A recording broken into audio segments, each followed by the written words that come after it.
ഒരു സ്ത്രീക്ക് തൻ്റെ ഭർത്താവിനോടൊപ്പം മറ്റ് സ്ത്രീകളോടും ലൈംഗിക താല്പര്യമുണ്ട് എന്ന് പറഞ്ഞു കഴിഞ്ഞാൽ ഒരു പുരുഷനെ സംബന്ധിച്ച് അവൻ്റെ മനസ്സിൽ ലഡു പൊട്ടുന്നത് ഒരു ത്രീസമിൻ്റെ സാധ്യതയെ ഓർത്തായിരിക്കും. എന്നാൽ ഇത് നേരെ മറിച്ചാണെങ്കിലോ, അതായത് ഒരു പുരുഷൻ തൻ്റെ ഭാര്യയ്ക്കൊപ്പം മറ്റു പുരുഷന്മാരോട് ലൈംഗിക താല്പര്യവും പ്രണയവും ഒക്കെ തോന്നുകയാണ് എന്ന് പറയുകയാണെങ്കിൽ എന്തായിരിക്കും പ്രതികരണം? കളഞ്ഞിട്ട് പോകുമോ? കുറച്ച് നാളുകൾക്ക് മുമ്പ് ഈ ഒരു ധർമ്മസങ്കടവുമായിട്ട് എന്നെ ഒരു യുവാവ് വിളിക്കുകയുണ്ടായി. അദ്ദേഹം തൻ്റെ കാമുകിയുമായിട്ട് ഒരു ദീർഘകാലത്തെ പ്രണയത്തിന് ശേഷം വിവാഹം കഴിക്കാനുള്ള ഒരു തയ്യാറെടുപ്പിലായിരുന്നു. പക്ഷേ അദ്ദേഹത്തെ വളരെയധികം അലട്ടിയിരുന്ന ഒരു വിഷമം തൻ്റെ യഥാർത്ഥ ലൈംഗിക താല്പര്യം തൻ്റെ വിവാഹത്തിന് മുമ്പ് പങ്കാളിയുമായിട്ട് പങ്കുവെക്കണമോ വേണ്ടയോ എന്നുള്ളൊരു ചിന്തയായിരുന്നു. അദ്ദേഹത്തിൻ്റെ പ്രശ്നം ഇതായിരുന്നു: തനിക്ക് തൻ്റെ പങ്കാളിയോട് വളരെയധികം ലൈംഗിക താല്പര്യമുണ്ട്, അത് സത്യം തന്നെയാണ്. പക്ഷേ അദ്ദേഹത്തിൻ്റെ പ്രണയം തോന്നുന്നത് പുരുഷന്മാരോടാണ്. അപ്പോൾ ഈ ഒരു വസ്തുത തൻ്റെ ഭാവി വധുവിനോട് തുറന്നു പറയണമോ വേണ്ടയോ എന്ന് ചോദിക്കുന്നതിന് വേണ്ടിയും ഒരു പരിഹാരം നിർദ്ദേശിക്കുന്നതിന് വേണ്ടിയൊക്കെയാണ് എന്നെ വിളിച്ചത്. എന്താണ് ഈ ഒരു പ്രതിസന്ധിക്ക് ഉചിതമായിട്ടുള്ള ഒരു മറുപടി? ഈ ഒരു വിഷയത്തെപ്പറ്റി ഇന്ന് നമ്മളോടൊപ്പം സംസാരിക്കാൻ ചേരുന്നത് സൈക്കോ തെറാപ്പിസ്റ്റും ക്ലിനിക്കൽ സൈക്കോളജിസ്റ്റും 4 പുസ്തകത്തിൻ്റെ രചയിതാവുമായ ഡോക്ടർ ജോ കോർട്ടാണ്. ഡോക്ടർ ജോ അമേരിക്കയിലെ മിഷിഗണിൽ സ്ഥിതി ചെയ്യുന്ന the centre for relationship and sexual ഹെൽത്തിൻ്റെ സ്ഥാപകനും ക്ലിനിക്കൽ ഡയറക്ടറും കഴിഞ്ഞ 36 വർഷങ്ങളായിട്ട് ഈ ഒരു മേഖലയിൽ സേവനമനുഷ്ഠിക്കുന്ന ഒരു വ്യക്തിയും കൂടെയാണ്.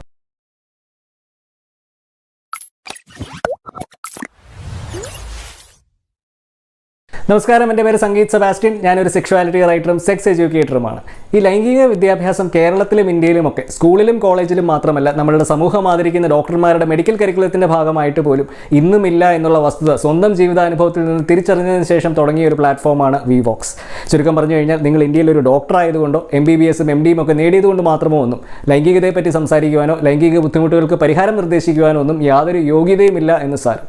വിവോക്സിൻ്റെ ഉദ്ദേശ ലക്ഷ്യങ്ങളിൽ ഒന്ന് ലോകത്തിലെ തന്നെ പ്രസിദ്ധരായിട്ടുള്ള സെക്സ് തെറാപ്പിസ്റ്റുകളെയും സെക്സോളജിസ്റ്റുകളെയും സെക്സ് റിസർച്ചേഴ്സിനെയും സെക്ഷുവാലിറ്റി എക്സ്പേർട്സുകളെയും ഒക്കെ നിങ്ങൾക്ക് പരിചയപ്പെടുത്തുക എന്നുള്ളതാണ്. പക്ഷേ അത് സാധ്യമാകണമെന്നുണ്ടെങ്കിൽ എനിക്ക് നിങ്ങളുടെ സഹായം കൂടിയേ തീരൂ. കാരണം വിവോക്സ് വളരുന്നതിനനുസരിച്ച് ലോകത്തിലെ തന്നെ പ്രസിദ്ധരായിട്ടുള്ള എക്സ്പേർട്സുകളെ എനിക്ക് നിങ്ങളുടെ മുമ്പിൽ കൊണ്ടുവരാൻ സാധിക്കും. അപ്പോൾ ദയവായി സബ്സ്ക്രൈബ് ചെയ്യുക. എന്താണ് ഈ ലൈംഗിക ആഭിമുഖ്യം എന്ന് പറയുന്നത്? ഒരു വ്യക്തിക്ക് വേറൊരു വ്യക്തിയോടോ വ്യക്തികളോടോ ഒക്കെ തോന്നിയേക്കാവുന്ന ശാരീരികവും വൈകാരികവുമായിട്ടുള്ള ഒരു ആകർഷണത്തിനാണ് ലൈംഗിക ആഭിമുഖ്യം എന്ന് പറയുന്നത്. ഈ ഭൂമിയിലെ ബഹുഭൂരിഭാഗം മനുഷ്യരുടെയും ലൈംഗിക ആകർഷണം എന്ന് പറയുന്നത് എതിർലിംഗത്തോടാണ്.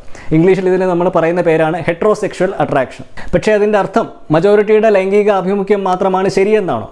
ഒരിക്കലുമല്ല. രാഷ്ട്രീയത്തിൽ പോലും മജോറിറ്റിയുടെ ഉത്തരവാദിത്തങ്ങളിൽ ഒന്ന് മൈനോറിറ്റികളുടെ അവകാശങ്ങൾ സംരക്ഷിക്കുക എന്നുള്ളതാണ്. അപ്പം പിന്നെ എന്തുകൊണ്ടാണ് ലൈംഗികതയുടെ കാര്യം വരുമ്പോൾ ഈ ഒരു സിദ്ധാന്തം നമ്മൾ സൗകര്യപൂർവ്വം വിസ്മരിക്കുന്നത്?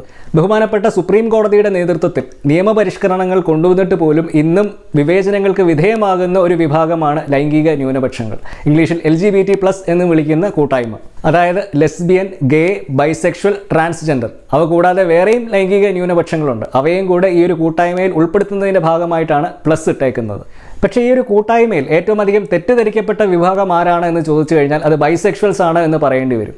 ആരാണ് ഈ ബൈസെക്ഷൽസ്? എന്തുകൊണ്ടാണ് അവർ ഇത്രയധികം തെറ്റിദ്ധരിക്കപ്പെട്ട ഒരു വിഭാഗമായിട്ട് മാറുന്നത്?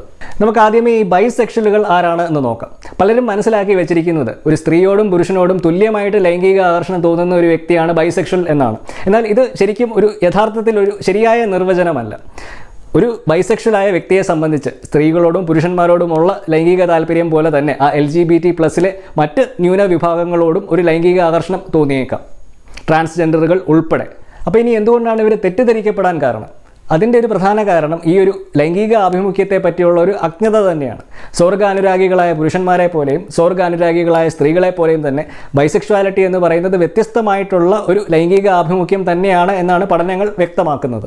പക്ഷേ എന്നിട്ടും പല ലൈംഗിക ന്യൂനപക്ഷങ്ങൾ പോലും ധരിച്ചു വെച്ചിരിക്കുന്നത് ഇവർ 2 വള്ളത്തിൽ കാല് വെച്ച് സഞ്ചരിക്കുന്നവരാണെന്നും അതുകൊണ്ട് തന്നെ ഇവർ യഥാർത്ഥ ലൈംഗിക ന്യൂനപക്ഷമല്ല എന്നൊക്കെ തുടങ്ങിയ വാദങ്ങളാണ്. സ്വന്തം കൂട്ടായ്മയ്ക്കുള്ളിലെ കാഴ്ചപ്പാട് ഇതാണെങ്കിൽ സാധാരണ ജനങ്ങളുടെ കാര്യം പിന്നെ പറയേണ്ടതുണ്ടോ? ഇനി നമുക്ക് നമ്മളുടെ വിഷയത്തിലോട്ട് വരാം. ഞാൻ ആ ചോദ്യം ഒന്നും കൂടെ ഒന്ന് ആവർത്തിക്കാം.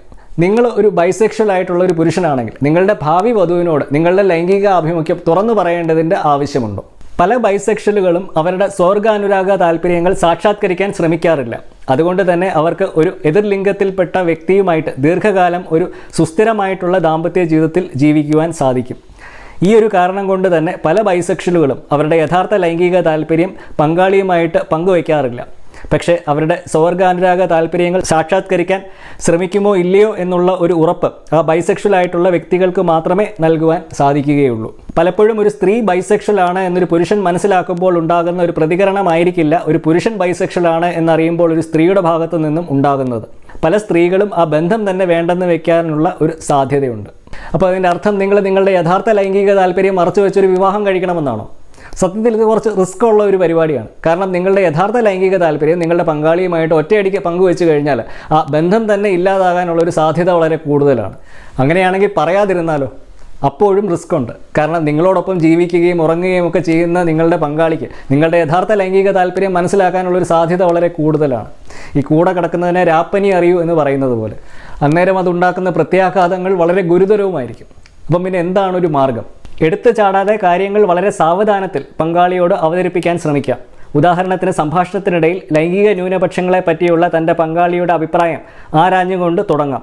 അതിൽ കുഴപ്പമില്ല എന്ന് കണ്ടു കഴിഞ്ഞാൽ പിന്നീട് സംസാരിക്കുമ്പോൾ നിങ്ങൾക്ക് സ്വർഗാനുരാഗ ചിന്തകൾ ഇടയ്ക്കിടെ ഉണ്ടാവാറുണ്ടെന്നും ചിലപ്പോഴൊക്കെ സ്വർഗാനുരാഗ പോൺ കാണാറുണ്ട് എന്നുമൊക്കെ പറഞ്ഞു നോക്കാം.